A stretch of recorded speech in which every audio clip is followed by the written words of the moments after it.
Neuro surgery ਬਾਰੇ ਗੱਲ ਕਰਾਂਗੇ। ਨਿਊਰੋ ਸਰਜਨ ਸਾਡੇ ਨਾਲ ਡਾਕਟਰ ਸੁਮੀਤ ਸਿੰਘ ਹੈਗੇ ਨੇ। ਸਰ ਤੁਹਾਡਾ ਬਹੁਤ-ਬਹੁਤ ਸਵਾਗਤ ਹੈ ਪਹਿਲਾਂ ਤਾਂ ਰੈਡ ਐਫਐਮ ਤੇ। ਥੈਂਕ ਯੂ ਜੀ ਗਗਨ ਜੀ। ਐਂਡ ਸਰ ਸਭ ਤੋਂ ਪਹਿਲਾਂ ਅਸੀਂ ਇਹੀ ਜਾਣਨਾ ਚਾਹਾਂਗੇ ਸਟ੍ਰੋਕ ਬਾਰੇ। ਸਟ੍ਰੋਕ ਕੀ ਹੈ? ਸਟ੍ਰੋਕ ਬੇਸਿਕਲੀ ਟਰਮ ਯੂਜ਼ ਕੀਤੀ ਗਈ ਹੈ ਜਦੋਂ ਬ੍ਰੇਨ ਦੇ ਵਿੱਚ ਬਲੱਡ ਦੀ ਸਪਲਾਈ ਬੰਦ ਹੋ ਜਾਏ।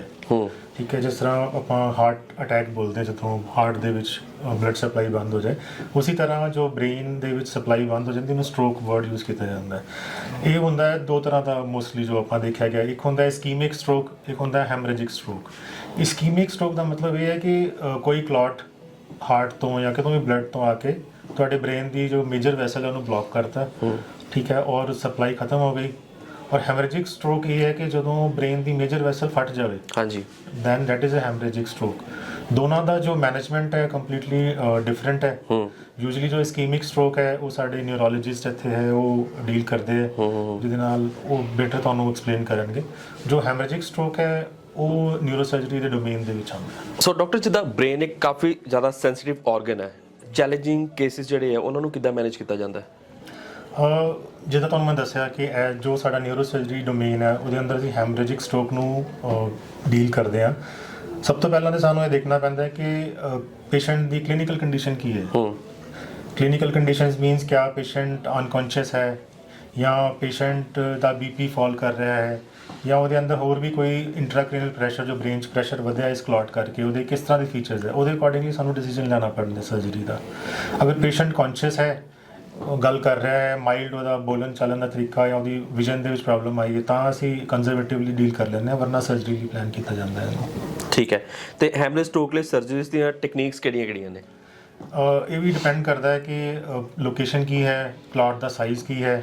ਬਿਕੋਜ਼ ਅਗਰ ਕਲੌਟ ਦਾ ਸਾਈਜ਼ ਵੱਡਾ ਹੈ ਔਰ ਬ੍ਰੇਨ ਸ਼ਿਫਟ ਹੋ ਰਿਹਾ ਹੈ ਆਪਣੀ ਜਗ੍ਹਾ ਤੋਂ, ਈਵਨ ਅਗਰ 7 ਮਿਲੀਮੀਟਰ 1 ਸੈਂਟੀਮੀਟਰ ਤੱਕ ਸ਼ਿਫਟ ਕਰ ਰਿਹਾ ਹੈ ਔਰ ਪੇਸ਼ੈਂਟ ਦੀ ਜੋ ਕੌਂਸ਼ੀਅਸਨੈਸ ਲੈਵਲ ਡਿਕਰੀਜ਼ ਕਰ ਰਿਹਾ ਹੈ, ਫਿਰ ਉਹਦੇ ਲਈ ਸਾਨੂੰ ਡੀਕੰਪਰੈਸਿਵ ਕਰਨੀਓਟਮੀ ਕਰਨੀ ਪੈਂਦੀ, ਜਿਹਦੇ ਅੰਦਰ ਅਸੀਂ ਇੱਕ ਵੱਡਾ ਜਿਹਾ ਸਾਈਜ਼ ਉਹਦਾ ਜੋ ਬੋਨ ਸਕਲ ਜਿਹਦਾ ਸਕੈਲ ਲਾਈਕ ਦਿਸ, ਇਹਦਾ ਅਸੀਂ ਪੂਰਾ ਬੋਨ ਨਿਕਾਲ ਦਿੰਦੇ ਹਾਂ, ਬ੍ਰੇਨ ਨੂੰ ਜਗ੍ਹਾ ਦੇ ਦਿੰਦੇ ਹਾਂ ਤਾਂ ਕਿ ਬ੍ਰੇਨ ਨੂੰ ਇੱਕ ਫੈਲਣ ਵਾਸਤੇ ਜਗ੍ਹਾ ਮਿਲ ਜਾਏ। ਬਿਕੋਜ਼ ਜੋ ਸਕਲ ਹੈ it is a close structure, ਕੋਈ ਵੀ ਇਹਦੇ ਅੰਦਰ ਅਗਰ ਬਲੀਡ ਹੋਏਗਾ ਜਾਂ ਪ੍ਰੈਸ਼ਰ ਵਧੇਗਾ ਤੇ ਉਹ ਸਾਡੀ ਬ੍ਰੇਨ ਨੂੰ ਅਫੈਕਟ ਕਰਦਾ ਹੈ।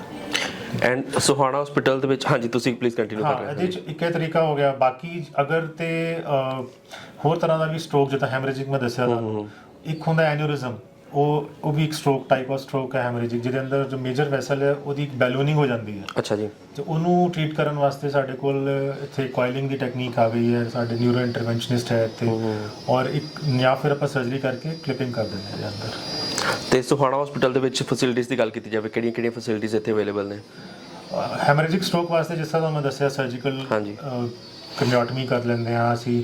ਬਾਕੀ ਅਗਰ ਕੋਇਲਿੰਗ ਵਾਸਤੇ ਦੱਸਿਆ ਤੁਹਾਨੂੰ ਮੈਂ, ਕੋਇਲਿੰਗ ਹੋ ਜਾਂਦੀ ਹੈ। ਦੂਸਰਾ ਅਗਰ ਡੀਪ ਸੀਟਡ ਹੈ ਤੇ ਉਹਦੇ ਅੰਦਰ ਬਿਨਾਂ ਆਸ-ਪਾਸ ਦੇ ਬ੍ਰੇਨ ਨੂੰ ਡੈਮੇਜ ਕੀਤੇ ਅਸੀਂ with the help of microscopes, high end microscope, ਅਸੀਂ ਉਹ ਕਲੌਟ ਨਿਕਾਲ ਦਿੰਦੇ ਹਾਂ ਤਾਂ ਸੈਟਲ ਹੋ ਜਾਂਦਾ। ਐਂਡ ਲਾਸਟ ਵਿੱਚ ਵਿਊਅਰਸ ਨੂੰ, ਲਿਸਨਰਸ ਨੂੰ ਮੈਸੇਜ ਕੀ ਦੇਣਾ ਚਾਹੋਗੇ ਤੁਸੀਂ?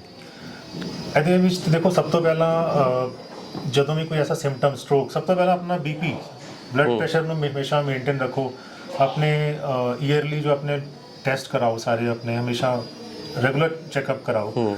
ਔਰ ਕੁਝ ਜੋ ਸਿੰਪਟਮਸ ਹੈ ਉਹਦਾ ਵੀ ਧਿਆਨ ਰੱਖੋ। ਜਿਸ ਤਰ੍ਹਾਂ ਅਗਰ ਤੁਹਾਨੂੰ ਲੱਗਦਾ ਹੈ ਕਿ ਤੁਹਾਨੂੰ ਕੋਈ ਵੀਕਨੈਸ ਆ ਰਹੀ ਹੈ, ਕੋਈ ਵਿਲਿਅਮ ਦੀ ਵੀਕਨੈਸ ਆ ਰਹੀ ਹੈ, ਕੋਈ ਬੋਲਣ 'ਚ ਦਿੱਕਤ ਆ ਰਹੀ ਹੈ, ਕੋਈ ਵਿਜ਼ਨ 'ਚ ਪ੍ਰੋਬਲਮ ਆ ਰਹੀ ਹੈ, ਤਾਂ ਆਪਣੇ ਨਿਊਰੋਲੋਜਿਸਟ ਜਾਂ ਨਿਊਰੋ ਸਰਜਨ ਨੂੰ ਕੰਟੈਕਟ ਕਰੋ। Thank you so much sir for being with us. Doctor Nitish Arora ਮੇਰੇ ਨਾਲ ਨੇ। ਸਰ ਤੁਹਾਡਾ ਬਹੁਤ-ਬਹੁਤ ਵੈਲਕਮ ਹੈ ਪਹਿਲਾਂ ਤਾਂ ਰੈਡ ਐਫਐਮ ਤੇ। ਥੈਂਕ ਯੂ ਜੀ, ਸਤਿ ਸ਼੍ਰੀ ਅਕਾਲ ਜੀ ਸਾਰਿਆਂ ਨੂੰ।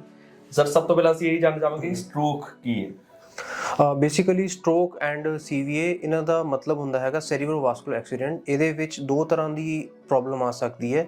ਇੱਕ ਹੁੰਦੀ ਹੈਗੀ ਹੈ ਬਲੀਡਿੰਗ, ਕਿ ਬ੍ਰੇਨ ਵਿੱਚ ਬਲੀਡਿੰਗ ਹੋ ਗਈ ਹੈ, ਤੇ ਦੂਜਾ ਹੋ ਗਿਆ ਹੈ ਕਿ ਬ੍ਰੇਨ ਦੀ ਜਿਹੜੀ ਬਲੱਡ ਸਪਲਾਈ ਹੈਗੀ ਹੈ ਉਹਦੇ ਵਿੱਚ ਜੋ ਬਲੱਡ ਵੈਸਲਸ ਹੁੰਦੀਆਂ ਉਹਦੇ ਵਿੱਚ ਕਲੌਟਿੰਗ ਹੋ ਜਾਂਦੀ ਹੈ, ਜਿਹਦੇ ਕਰਕੇ ਬ੍ਰੇਨ ਨੂੰ ਆਕਸੀਜਨ ਨਹੀਂ ਪਹੁੰਚਦੀ ਤੇ ਗਲੂਕੋਜ਼ ਨਹੀਂ ਪਹੁੰਚਦਾ, ਜਿਹਦੇ ਕਰਕੇ ਬ੍ਰੇਨ ਸੈਲਸ ਡੈਡ ਹੋ ਜਾਂਦੇ ਹੈਗੇ ਆ।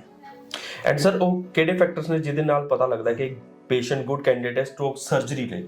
Surgery basically it depends upon ਕਿ ਪੇਸ਼ੈਂਟ ਦਾ ਏਜ ਕਿੰਨਾ ਹੈਗਾ, ਦੂਜਾ ਲੋਕੇਸ਼ਨ ਆਫ ਬਲੀਡ ਕਿੱਥੇ ਹੈਗਾ, ਲੋਬਾਰ ਬਲੀਡ ਹੈਗਾ, ਬ੍ਰੇਨ ਦੇ ਅੰਦਰ ਵਾਲੇ ਹਿੱਸੇ 'ਤੇ ਹੈਗਾ, ਬਾਹਰ ਵਾਲੇ ਹਿੱਸੇ 'ਤੇ ਹੈਗਾ, ਤੇ ਉਸ ਤੋਂ ਇਲਾਵਾ ਇੱਕ ਹੁੰਦਾ ਸਾਡਾ ਗਲਾਸ ਗਲੂਕੋਮਾ ਸਕੋਰ, ਜਿਹਨੂੰ ਕਹਿੰਦੇ ਆਪਾਂ GCS। ਉਹਦੇ ਤੇ ਡਿਪੈਂਡ ਕਰਦਾ ਹੈਗਾ ਆ ਕਿ ਜਦ ਪੇਸ਼ੈਂਟ ਐਮਰਜੈਂਸੀ ਵਿੱਚ ਪਹੁੰਚਿਆ ਤੇ ਉਹ ਸਕੋਰ ਕਿੰਨਾ ਹੈਗਾ। ਉਹਦਾ ਟੋਟਲ ਸਕੋਰ ਹੁੰਦਾ ਹੈ 15 ਤੇ 15/15 ਨਾਰਮਲ ਪੇਸ਼ੈਂਟ ਦਾ ਹੁੰਦਾ ਹੈਗਾ ਆ। ਤੇ ਉਹ ਡਿਪੈਂਡ ਕਰਦਾ ਹੈ ਕਿ ਪੇਸ਼ੈਂਟ 7/15 ਹੈ, 10/15 ਹੈ। ਕੁਝ ਲਿਮਿਟ ਤੋਂ ਨੀਚੇ ਸਕੋਰ ਆਪਾਂ ਡੈਫਰ ਹੀ ਕਰ ਦਿੰਦੇ ਆ ਕਿ ਸਰਜਰੀ ਦਾ ਕੋਈ ਫਾਇਦਾ ਨਹੀਂ ਹੋਏਗਾ, ਕਿਉਂਕਿ ਪੇਸ਼ੈਂਟ ਪੋਸਟ ਆਪਰੇਟਿਵਲੀ ਇੰਨਾ ਚੰਗਾ ਨਹੀਂ ਕਰਦੇ ਹੈਗੇ। ਬਟ ਜੇ ਪੇਸ਼ੈਂਟ ਦਾ GCS ਚੰਗਾ ਹੈ on presentation in emergency, patient ਦੀ ਏਜ ਠੀਕ ਹੈਗੀ ਹੈ, ਲੋਕੇਸ਼ਨ ਇਜ਼ ਫੇਵਰੇਬਲ, ਤੇ ਪੇਸ਼ੈਂਟ ਨੂੰ ਕੋਈ comorbidity, hypertension, blood pressure, cardiac history, any history of ਕੋਈ ਬਲੱਡ ਥਿਨਰ ਨਾ ਚੱਲ ਰਿਹਾ ਹੋਵੇ, ਕੋਈ ਐਂਟੀਕੋਐਗੂਲੈਂਟ ਨਾ ਚੱਲ ਰਿਹਾ ਹੋਵੇ, ਉਹ ਜਿਹੜੇ ਫੈਕਟਰਸ ਹੈਗੇ ਆ ਉਹ ਫੇਵਰੇਬਲ ਹੋਣ ਤਾਂ ਸਰਜਰੀ ਵਧੀਆ ਨਿਕਲ ਜਾਂਦੀ ਹੈਗੀ ਹੈ ਤੇ ਪੋਸਟ ਆਪਰੇਟਿਵਲੀ ਪੇਸ਼ੈਂਟ ਬੈਟਰ ਕਰਦਾ ਹੈ ਐਜ਼ ਕੰਪੇਅਰ ਟੂ ਜਿਹੜੇ ਫੈਕਟਰਸ ਅਗੇਂਸਟ ਹੁੰਦੇ ਹੈਗੇ ਆ। ਠੀਕ ਹੈ। ਤੇ ਸਰ ਹੋਮਰੇਜ ਸਟ੍ਰੋਕ ਸਰਜਰੀ ਤੋਂ ਬਾਅਦ ਜਿਹੜਾ ਰਿਕਵਰੀ ਦਾ ਸਟੇਟਸ ਕੀ ਰਹਿੰਦਾ, ਪਹਿਲੇ ਦੀ ਇਹ ਗੱਲ ਹੈਗੀ ਹੈ, ਤੇ ਪੇਸ਼ੈਂਟ ਨੂੰ ਕਿੱਦਾਂ ਦੀ ਕੇਅਰ ਚਾਹੀਦੀ ਹੁੰਦੀ ਹੈ?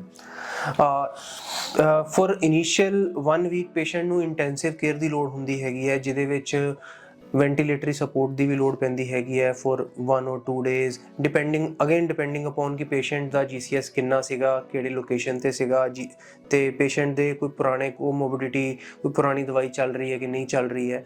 ਤੇ ਪੇਸ਼ੈਂਟ ਵੈਂਟੀਲੇਟਰ ਤੋਂ ਜੇ 1-2 ਦਿਨਾਂ ਤੱਕ ਇੰਪਰੂਵ ਕਰ ਜਾਂਦਾ ਹੈ, ਨਿਕਲ ਜਾਂਦਾ ਹੈ ਤਾਂ ਠੀਕ ਹੈ, ਨਹੀਂ ਤਾਂ ਫਿਰ ਪੇਸ਼ੈਂਟ ਦੀ ਟ੍ਰੈਕੋਸਟਮੀ ਵਗੈਰਾ ਕਰਨੀ ਪੈਂਦੀ ਹੈਗੀ ਹੈ, ਜਿਹਦੇ ਵਿੱਚ ਵੈਂਟੀਲੇਸ਼ਨ ਤੋਂ ਉਹਨੂੰ ਵੀਨ ਕਰਨ ਲਈ ਈਜ਼ੀ ਹੋ ਜਾਂਦਾ ਹੈਗਾ। ਤੇ ਉਸ ਤੋਂ ਬਾਅਦ ਫਿਰ ਹਫਤਾ 10 ਦਿਨ ਤੋਂ ਬਾਅਦ ਪੇਸ਼ੈਂਟ ਰਾਇਲਸ ਟਿਊਬ ਫੀਡਿੰਗ ਤੇ ਜਾਂ ਓਰਲ ਫੀਡਿੰਗ ਤੇ ਪੇਸ਼ੈਂਟ ਡਿਸਚਾਰਜ ਕੀਤਾ ਜਾਂਦਾ ਹੈ। And Sohana hospital 100% stroke ready facilities ਕਿੱਦਾਂ ਪ੍ਰੋਵਾਈਡ ਕਰਦਾ? ਬਿਲਕੁਲ ਜੀ, ਅਸੀਂ 100% ਸਟ੍ਰੋਕ ਰੈਡੀ ਹੈਗੇ ਆ। ਸਾਡੇ ਕੋਲ ਇਨ ਹਾਊਸ ਨਿਊਰੋਲੋਜਿਸਟ ਹੈਗੇ ਆ ਤੇ ਨਿਊਰੋਸਰਜਨ ਹੈਗੇ ਆ ਇਨ ਹਾਊਸ। ਸਾਡਾ OT is 24 hours running, OT is equipped with everything। ਸਾਡੇ ਕੋਲ ਮਾਈਕਰੋਸਕੋਪ ਹੈਗਾ, ਸਾਡੇ ਕੋਲ ਲੇਟੈਸਟ ਡ੍ਰਿਲਸ ਹੈਗੀਆਂ, ਸਾਡੇ ਕੋਲ ਲੇਟੈਸਟ ਟੈਕਨੀਕਸ ਹੈਗੀਆਂ ਜਿਹਦੇ ਨਾਲ ਅਸੀਂ ਮਿਨੀਮਲੀ ਇਨਵੇਸਿਵ ਤੇ ਕਨਿਓਟਮੀ ਸਾਰਾ ਕੁਝ ਆਪਾਂ ਕਰ ਸਕੀਏ। ਐਂਡ ਲਾਸਟ ਵਿੱਚ ਸਰ ਵਿਊਅਰਸ ਨੂੰ, ਲਿਸਨਰਸ ਨੂੰ ਮੈਸੇਜ ਕੀ ਦੇਣਾ ਚਾਹੋਗੇ ਤੁਸੀਂ?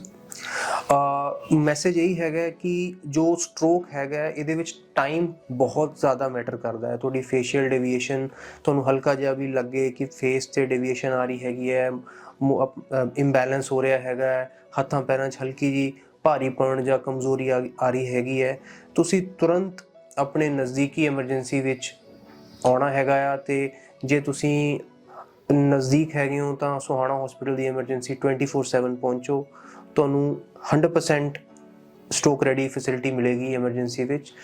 OT, cath lab and emergency, ਤਿੰਨੋਂ ਚੀਜ਼ਾਂ ਐਮਰਜੈਂਸੀ ਸਾਰਾ ਕੁਝ ਰੈਡੀ ਹੈਗਾ 24/7। Thank you so much doctor. Thank you ਜੀ।